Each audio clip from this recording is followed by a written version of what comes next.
During our union, we were blessed by 4 children.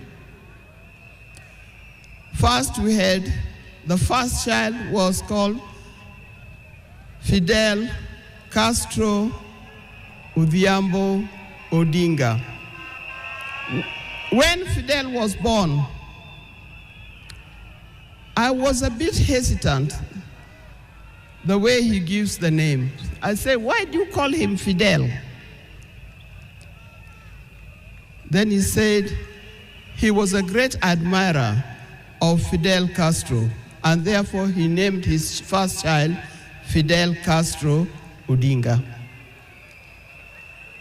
Later, we had the second child, Rosemary, and here again,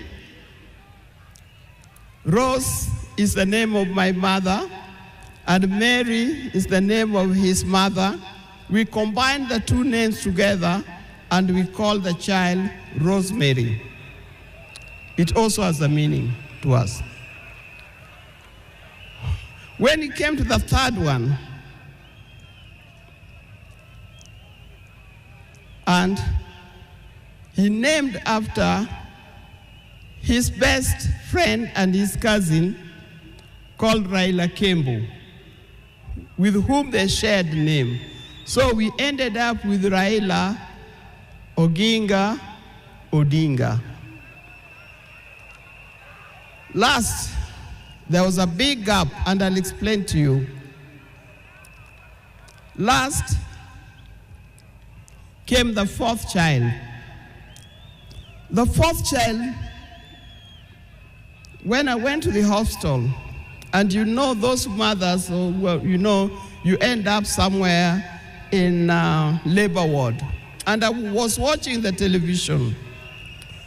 And on the television, that's the time when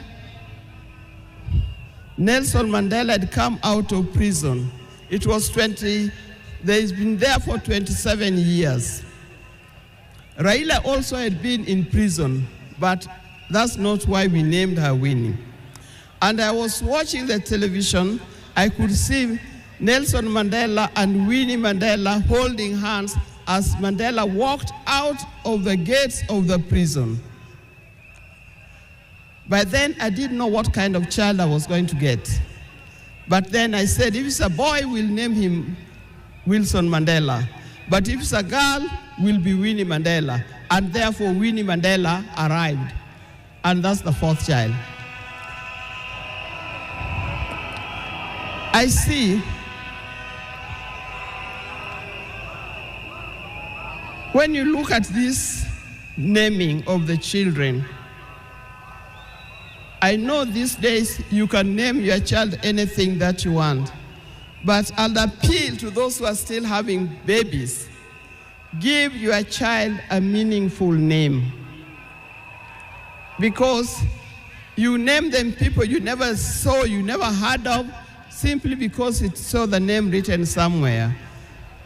There's nothing wrong with giving our children the names of the people who in our lives we think are the heroes.